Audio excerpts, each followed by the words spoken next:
Hello everyone, welcome to Toyeen Talks. How you doing? Thank you for watching. Till I'll see you in my next video. Stay safe, stay blessed. I love you. Bye. Yawawu. Ṣé jí ni. Yawawu.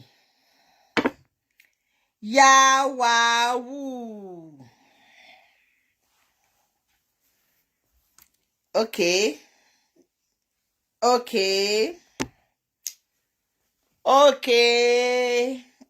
Àtúnbọ̀tán àdótòṣì. Iṣẹ́ ti bẹ̀rẹ̀. Ń bọ̀ ẹjẹ́ jáde lórí WhatsApp TikTok. Ó ń bọ̀. Ojú fún ojú. Ẹnu fún ẹnu.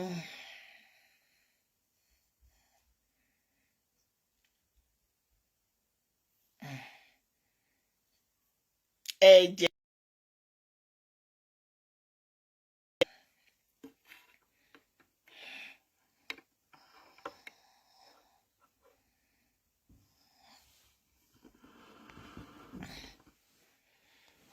Yeah. Hi guys.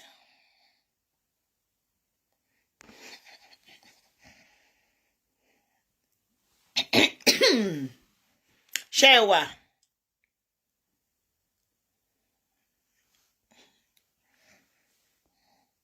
Oyinlọ́lá. Oyinlọ́lá, how are you? Àmọ̀ pé Bímbọ́ Abímbọ́lá Ọmọ́táyọ̀ Adéṣemóyé ṣé wàá pa. Ẹ wo ẹni ìjà ò bá mo kí ìyá mi ẹ káàsán ṣàlàáfíà mo báyìí. Mercy Adéníran Izu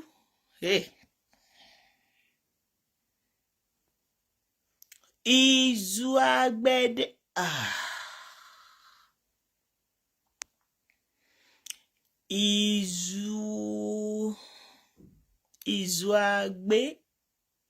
Izu Àgbẹ̀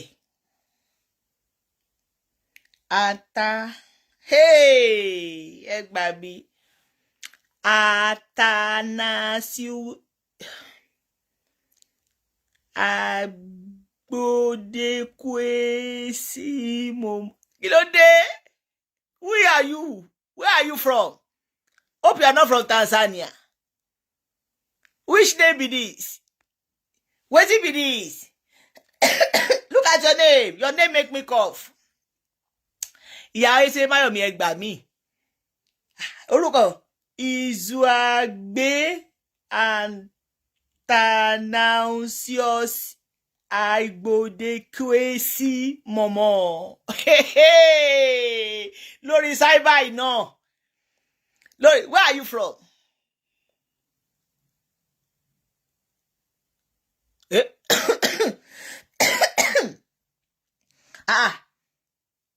Lórúkọ yẹn ni. Guru boy here wo only distraction lẹ́yìn. We are not playing here. I'm from Edo State. But how do you hear my Yoruba? You hear Yoruba? I thought you are from Tanzania.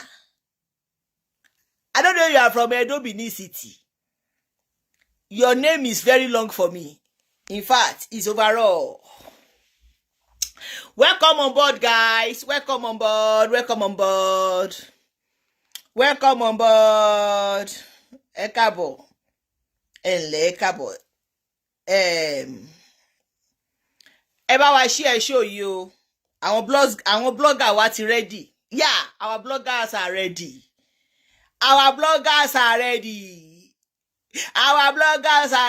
This Facebook gonna dirty.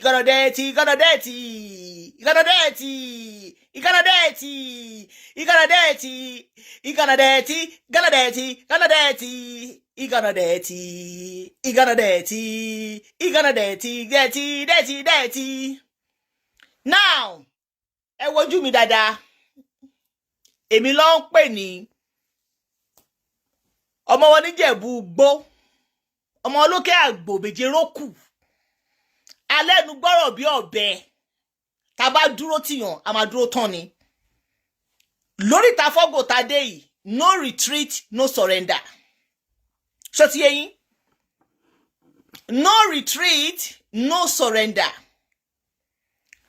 tá bá sọ pé a ṣe oore ayé làwọn ò fẹ́ oore ẹ jẹ́ kán mọ̀ pé tibitire la dáyé àwa gan ní ibi lọ́wọ́ tá bá ní ká má ṣèkà nítorí pé àtúbọ̀tán ṣùgbọ́n táwọn alátúbọ̀tán bá sọ pé àwọn fẹ́ jẹ àtúbọ̀tán wọn if you know how to give you should know how to collect okay if you know how to give Ademi never give you this evening right báà lèèyàn ṣe máa ṣe ṣó tẹ́ máa distract èèyàn kí ló ṣe yín gan-an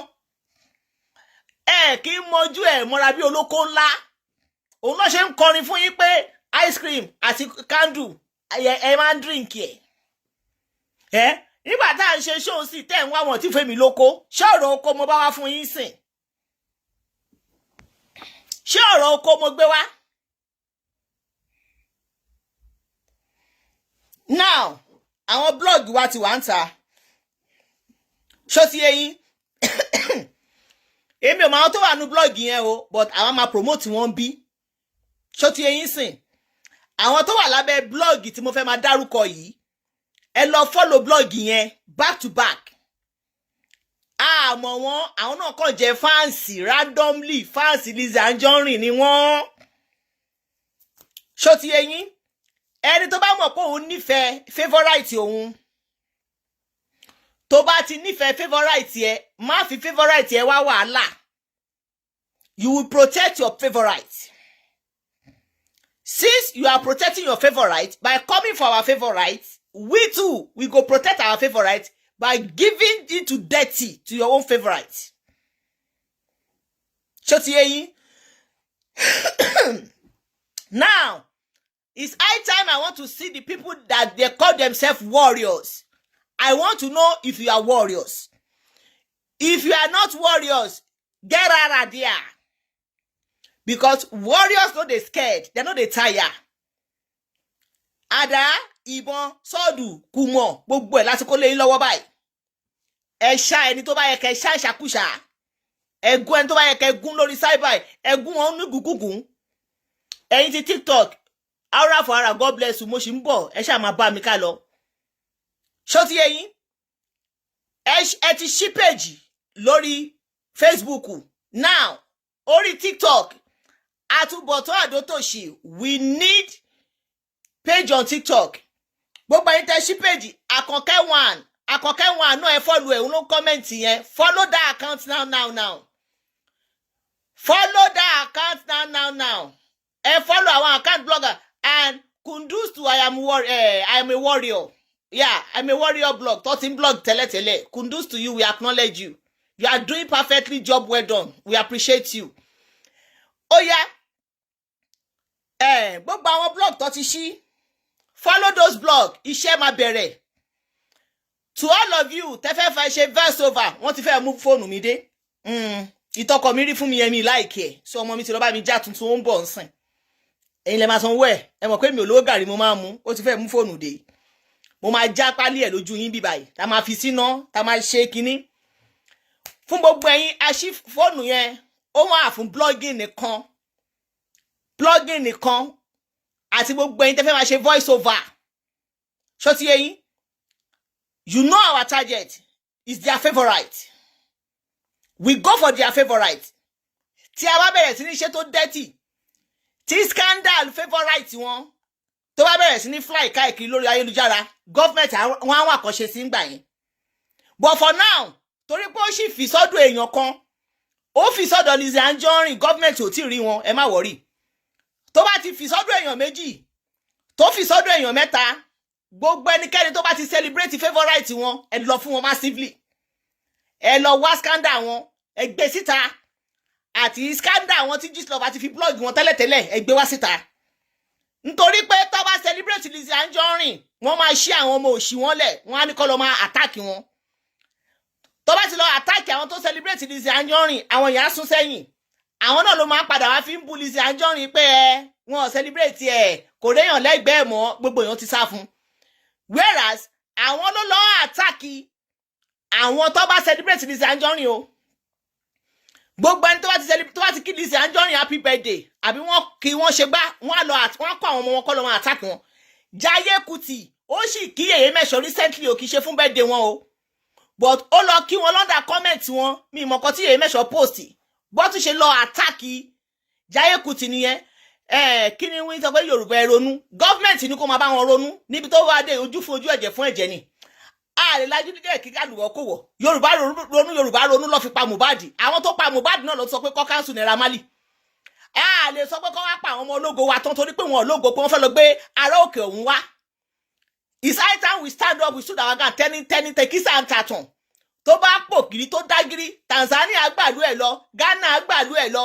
Kotonu gbàlú ẹ̀ lọ Shangisha gbàlú ẹ̀ lọ Nàìjíríà tẹ́ni Tekisa and Taton ṣó ti yé yín sìn tẹ́ni Tekisa and Taton tó bá sọ pé àwọn fẹ́ jọba orílẹ̀-èdè Nàìjíríà jẹ́ wọ́n fẹ́ bọjọ́ ọ̀la Yorùbá jẹ́ àwọn bá wọn bàjẹ́ together ni ṣùgbọ́n àwa ní lajúlẹ̀ káwọn tó fẹ́ bá titiwa jẹ́ kásán kọ́ bá tiwa jẹ́ torí pé Yorùbá ronú o tí Mohbad bá dúró fúnra rẹ̀ possibility wà kó bá wà mọ́ṣúárì lọ́jọ́ tèmi gbogbo ayé ló fèlì Mohbad ìyàwó ẹ̀ fèlì ẹ̀ àwọn tó bí fèlì ẹ̀ àwọn tó sọ pé àwọn ṣe celebrity fèlì ẹ̀ lẹ́yìn kan fi gbowó wọ́n fi ń gbowó ni so we need page on TikTok ẹ bá wa ṣí blog gbogbo ẹni tẹ́ wà lórí TikTok we need another blog on TikTok to support Lizzy Anjorin.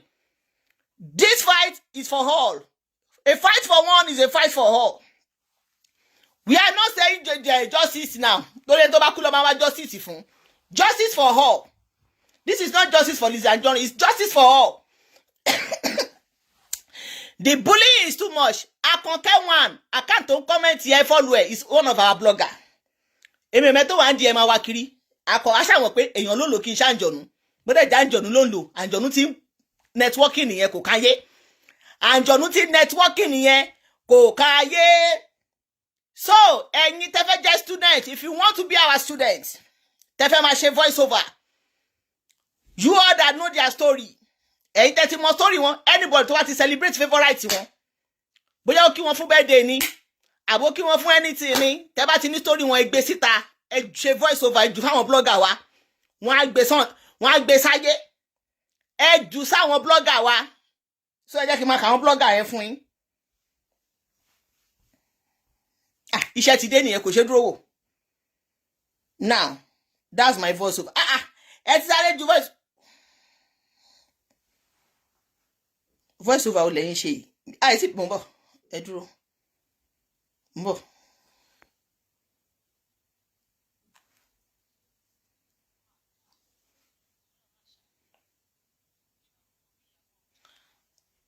Ẹ má ti ṣe voice over ara àwọn warriors tí ń gbọ́.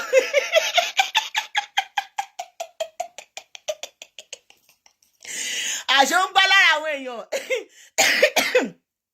Àṣọ ń gbá lára yín. Àṣọ ń gbá lára yín. Ẹ kàn wé tó máa sọ pé go ọlọ I dey like this new dimension. Ọlọ àní fi dá Yèyé Mẹ́sọ̀ nìkan. Yèyé Mẹ́sọ̀ yín nìkan lọ jókòó. Yèyé Mẹ́sọ̀ go and sit down. People are ready to fight for you. This battle is vital for all. Now, ìyá wa tó ju voice over ẹ ní sùúrù, ẹ calm down. Mo máa bá yín forward voice over yín sí àwọn bloggers wa. Ẹ̀yin bloggers máa ju voice over sí yín o. Mo ti ju voice over èèyàn kan sí yín.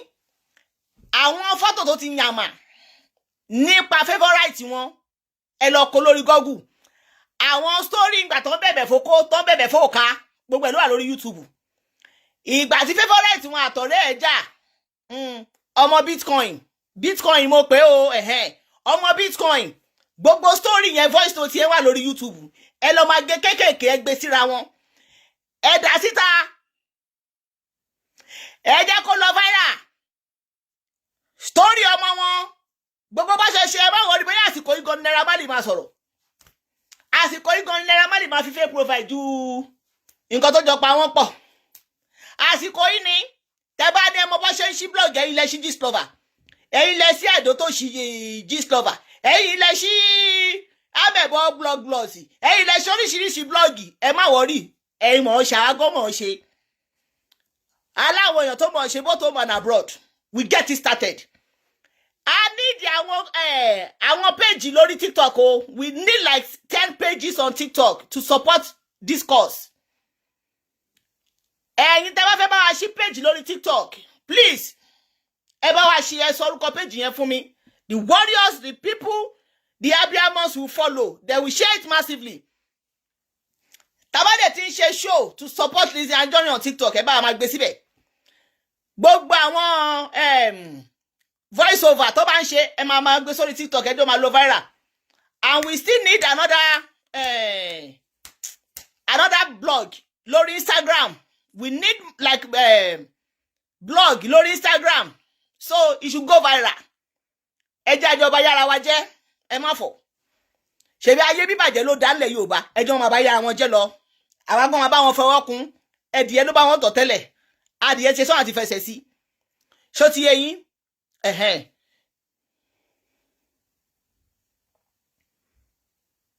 Don't worry, we go do am. Ẹ má fọ̀. Ṣebí wọ́n sanwó. Àwọn tó sponsor náà wà.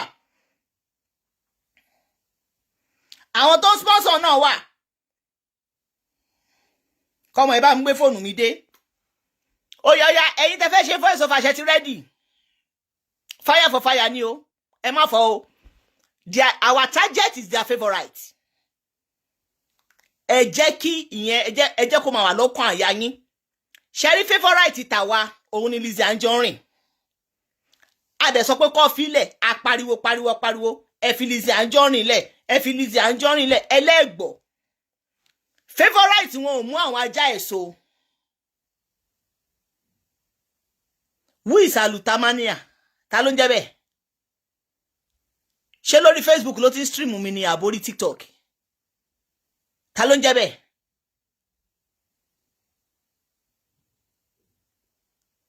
Ta ló ń jẹ́ bẹ́ẹ̀? Who is the person? Kí kọ́kọ́ fún ní èpè. Ṣé Facebook ló ti ń stream mi ní àbórí TikTok? Ẹ jẹ́ n report ẹ̀ fún copyright. Ẹ send link ẹ̀ sí mi. Send me his link now.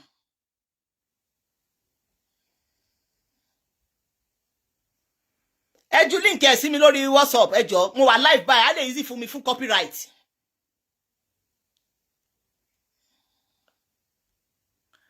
Ẹ send the link aluta yẹn ẹ send ẹ̀ sí mi sínsìn.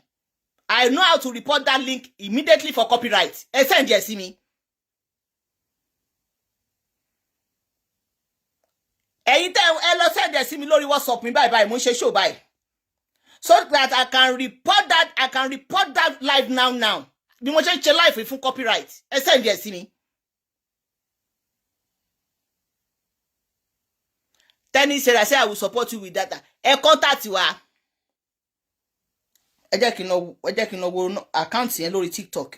Ẹ dúró. Kí lẹ ti pọ orúkọ ẹ̀? Mi ò gbọ́ rí ṣá. Ráwọn orúkọ wèrè wo ni ẹ? Mo ń bọ̀. Màá lè report ẹ̀ fún copyright. Ó yá. Ẹ bá mi sọ fún kó má ti end live chat ẹ o.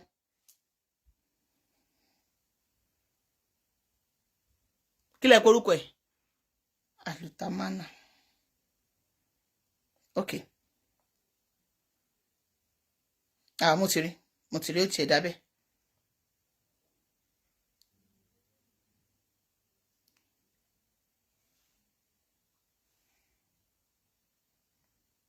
Ó dábẹ́. It's not streaming me. Àbí ẹ jẹ́ n wò.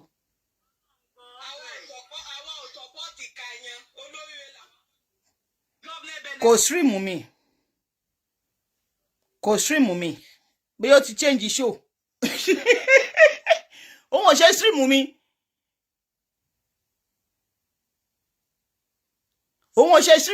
Èmi máa report ẹ̀ fún copyright ni.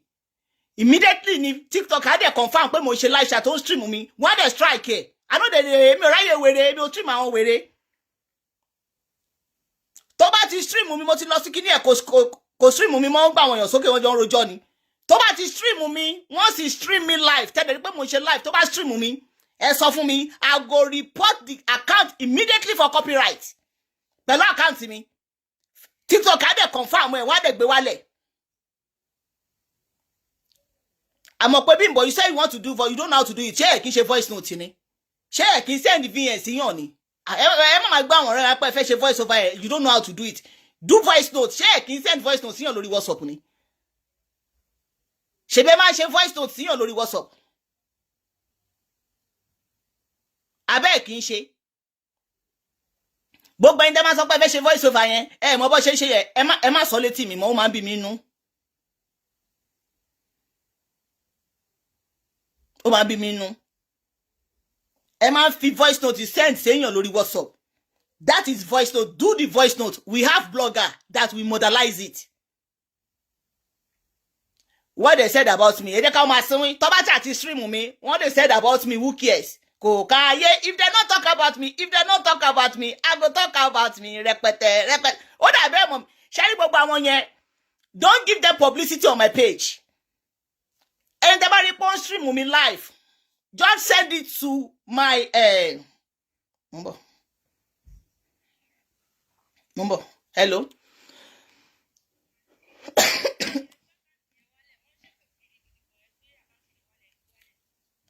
Èwo ńbẹ̀?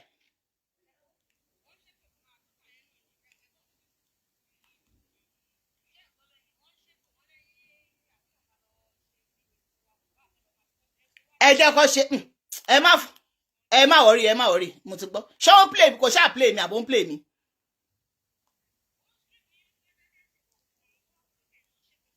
Àwọn ló lè pè mí orí, ẹ má fọ̀. Yeah, ẹ má fọ̀.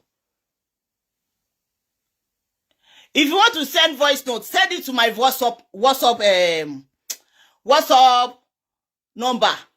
Ẹ̀yin tẹ́ bá fẹ́ ṣe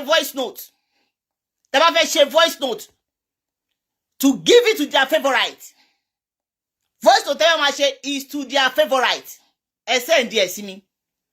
Send it to my WhatsApp number. Ẹ jẹ́ n pọ̀ mọ́ yọ kó tí mú number ìdè kí n lè pè fún yín.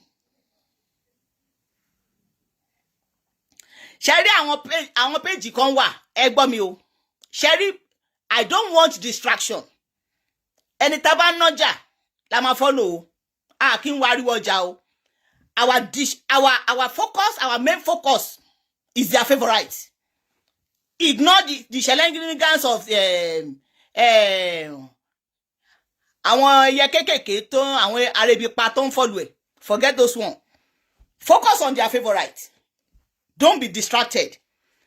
Anybody tó bá fẹ́ ṣe voice over on their favorite. Voice over tí ò bá ti jẹ́ favorite wọn. Please and please, the bloggers don't put it on your page. Egbo, we don't want to promote any other idiot. Tí ò ti jẹ́ èèyàn, a fẹ́ promote. Any page, any bloggers or any page tí ò jẹ́ èèyàn, don't promote them. Your main focus is their favorite. Lizzy Anjorin have been bullied for good 5-6 years. Just Lizzy Anjorin alone. Wanting bully her for good 6 years. No distraction.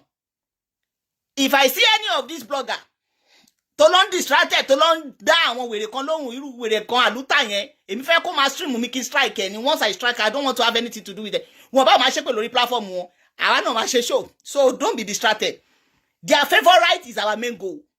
Sherry, once we achieve our main goal, Sherry àwọn kékèké yẹn, àwọn yẹn máa sun kúkú ni. Nobody knows them. Wọ́n dẹ̀ jẹ́ èèyàn nú ayé.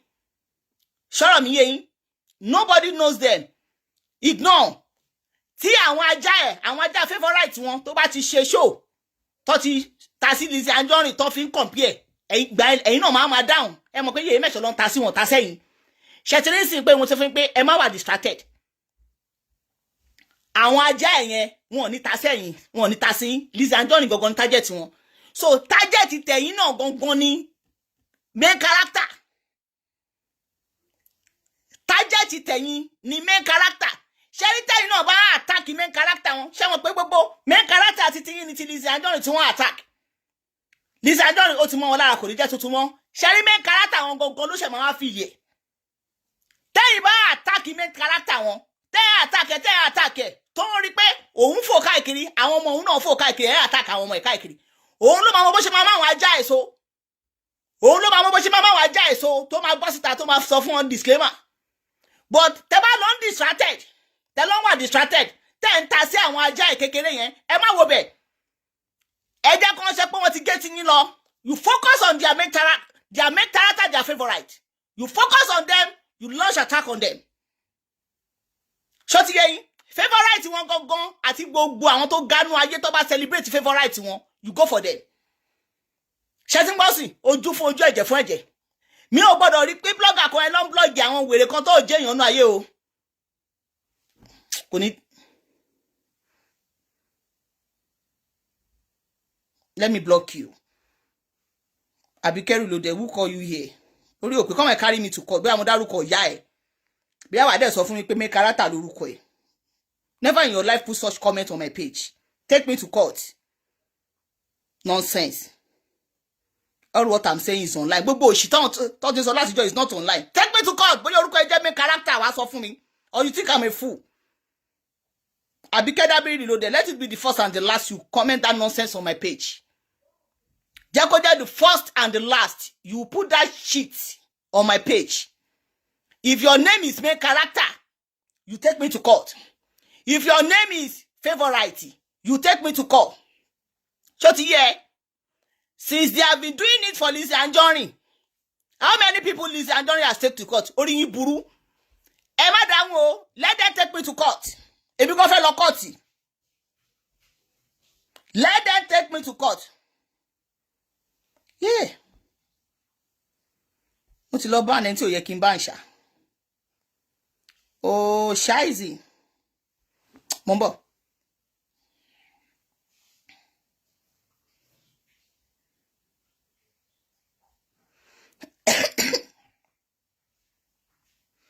Mo ń bọ̀, mo ti lọ block ẹni tí ó yẹ. Ẹ má dáhùn o. Go for their ẹ tó bá mọ̀ pé orúkọ òun jẹ́ favorite ni kó dá mi lóhùn. Let them take me to court. Kájọ lọ máa yanjú ẹ̀ kọ́ọ̀tì. Èèyàn ló ń gbé lọ kọ́ọ̀tì. Ẹran kọ́kọ́ ló ń gbé lọ. Ẹ gbé mi lọ kọ́ọ̀tì. Ikú pa gbogbo yín. Kò ní dáa fún yín. Ta lè fẹ́ máa fi kọ́ọ̀tì halẹ̀ mọ́. Ẹ já lọ kọ́ọ̀tù. Orí yín burú. Bí a kọ́ọ̀tì gan níjọba bá ti bá wa dá. Go for their favorite. If they come for your favorite, our favorite is Lizzy Anjorin. Yes, I mentioned Lizzy Anjorin name with my full chest. I mentioned Lizzy Anjorin name with my full chest. Any other name, either liberties or not liberties, I don't know. But if you call yourself celebrity, you did not maintain your dogs that you call dogs fans. If you don't maintain them, we go. If they come for our favorite, we go for your favorite. Shorty, don't be distracted. Mo ti lọ block èèyàn kan, ẹ jẹ́ sáré ṣe ẹni yẹn lẹ̀.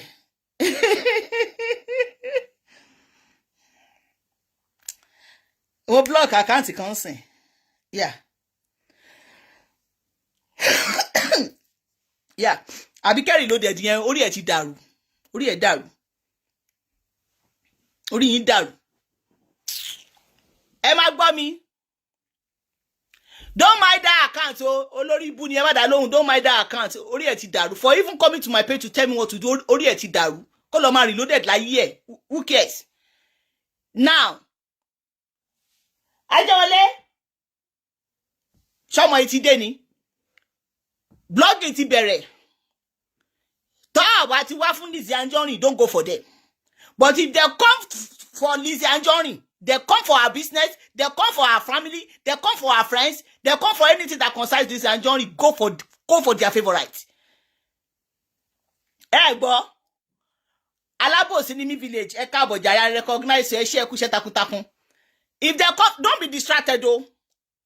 Bá rí any blogs lórí Instagram ni o, lórí TikTok ni tí wọ́n rojọ́ o, anybody àwọn ìṣúnwọ́n rẹ́rẹ́rẹ́ yẹn. Tó jẹ́ èèyàn yẹn, don't be distracted. Ṣẹ́rí àwọn ìṣúnwọ́n rẹ́rẹ́rẹ́ yẹn tó jẹ́ èèyàn tó bá ti wá fún yèyé mẹ́ṣọ́, your own purpose is just go for their favorite. Your own purpose is to go for their favorite. Don't do show for all those small Arabipa, Ajere blogger. Don't go for them. Go for their favorite. Go for anything that is living things in our life and non-living things. So this is media. ẹni tó bá mọ̀ pé orúkọ òun jẹ́ favourite ni kó gbé mi lọ kóòtù. So go for their favourite. Our